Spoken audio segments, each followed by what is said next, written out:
Assalamualaikum warahmatullahi wabarakatuh.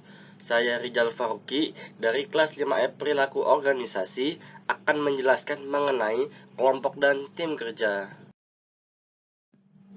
Di sini ada 5 pokok pembahasan yang akan dijelaskan.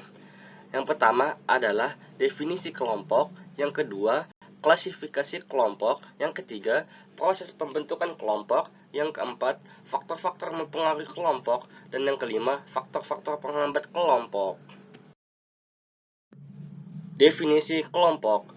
Kelompok didefinisikan sebagai dua individu atau lebih yang berinteraksi dan saling tergantung, yang saling bergabung untuk mencapai sasaran tertentu.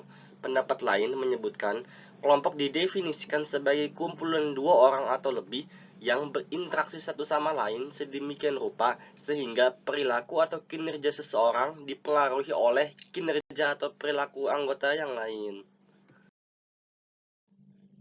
Klasifikasi kelompok. Kelompok dibagi menjadi dua, yaitu kelompok formal dan kelompok informal. Kelompok formal adalah kelompok yang sengaja dibentuk dengan keputusan manajer melalui suatu bagian organisasi untuk menyelesaikan tugas secara efektif dan efisien.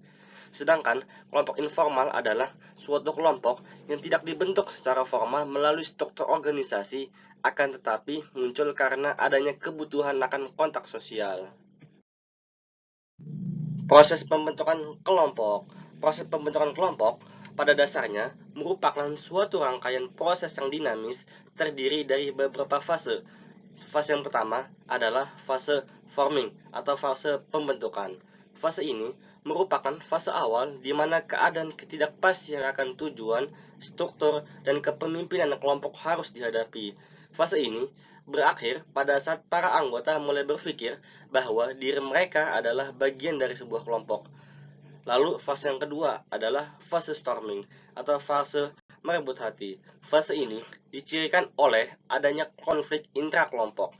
Anggota menerima keberatan kelompok tetapi menolak pengendalian kelompok oleh individu tertentu. Fase ini selesai manakala didapatkan hierarki kepemimpinan yang relatif jelas di dalam kelompok. Fase yang ketiga adalah fase norming atau fase pengaturan norma. Fase ini menggambarkan adanya perkembangan hubungan dan kelompok menunjukkan adanya kohesi atau kepaduan.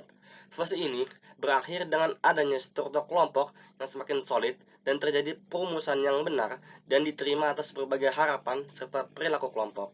Fase yang keempat adalah fase performing atau fase melaksanakan. Fase ini memperlihatkan fungsi kelompok berjalan dengan baik dan diterima oleh anggota.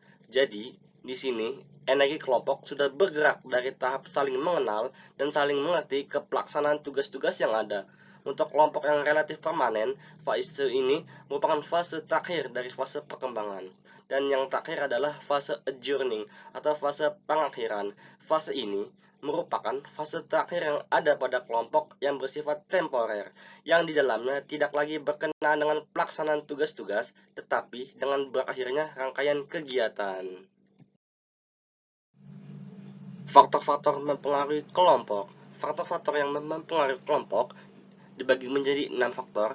Faktor yang pertama adalah faktor kesamaan nilai dan tujuan. Kelompok akan menjadi lebih padu jika setiap anggota kelompok memiliki kesamaan dalam nilai yang dianut dan kesamaan dalam tujuan yang ingin diraih. Faktor yang kedua adalah keberhasilan dalam mencapai tujuan. Keberhasilan dalam mencapai tujuan bisa menimbulkan spirit bagi kelompok untuk menjadi semakin solid karena keberhasilan memunculkan rasa senang, bahagia, dan bangga. Perasaan itu mendorong setiap anggota kelompok untuk dapat mengulangi perasaan-perasaan itu. Faktor yang ketiga adalah faktor status dan citra kelompok. Status kelompok yang positif di mata lingkungan akan memacu anggota kelompok untuk semakin padu, saling menjaga agar status kelompok bisa tetap baik di lingkungannya. Faktor yang keempat adalah faktor penyelesaian perbedaan. Dalam suatu kelompok, terdapat banyak individu. Setiap individu berbeda satu sama lain. Oleh karena itu, jika perbedaan muncul dan mengakibatkan terjadinya konflik, maka konflik itu akan dapat dikelola dengan baik. Hal itu akan memacu anggota kelompok untuk menjadi semakin padu. Faktor yang kelima adalah faktor daya tarik pribadi. Seseorang masuk dalam suatu kelompok bisa disebabkan oleh ketertarikan dia pada pribadi pimpinan atau anggota kelompoknya. Dan yang keenam adalah faktor pengakuan dan penghargaan. Jika kelompok mendapatkan pengakuan dan penghargaan dari lingkungan, hal itu juga bisa berdampak terhadap kepaduan kelompok. Pengakuan dan penghargaan adalah kebutuhan atau keinginan setiap orang. Jika hal tersebut mereka dapatkan, maka mereka akan puas. Jika setiap anggota kelompok merasa puas, maka mereka akan semakin betah dan mereka semakin memiliki kelompoknya. Faktor-faktor penghambat kelompok. Faktor-faktor penghambat kelompok dibagi menjadi 4 faktor. Yang pertama adalah faktor ketidaksamaan tujuan. Tujuan yang tidak sama atau bahkan saling bertentangan antara satu anggota dengan anggota yang lain akan menyebabkan kelompok menjadi tidak kohesif. Faktor yang kedua adalah besarnya kelompok. Kelompok yang dibangun dengan jumlah yang terlalu besar bisa menyebabkan kelompok tersebut tidak solid. Hal ini bisa terjadi karena komunikasi dan hubungan antar anggota kurang terjalin. Faktor yang ketiga adalah pengalaman yang tidak menyenangkan dalam kelompok. Pengalaman yang tidak menyenangkan dalam kelompok bisa menyebabkan anggota tidak puas dan kecewa. Perasaan ini tidak hanya membuatnya tidak nyaman berada dalam kelompok, tetapi bahkan dapat menyebabkan dia ingin keluar dari kelompok tersebut. Dan faktor yang terakhir adalah faktor persaingan antar anggota kelompok. Persaingan dalam batas tertentu bisa berdampak positif, tetapi jika tingkat persaingan terlalu tinggi dan anggota kelompok itu sudah merasa tidak mampu lagi menjalaninya, maka dia akan menjadi apatis dan bahkan ingin keluar dari kelompok. Sekian dan terima kasih. Kurang lebihnya mohon maaf. Wabillahi taufiq wa hidayah. Wassalamualaikum warahmatullahi wabarakatuh.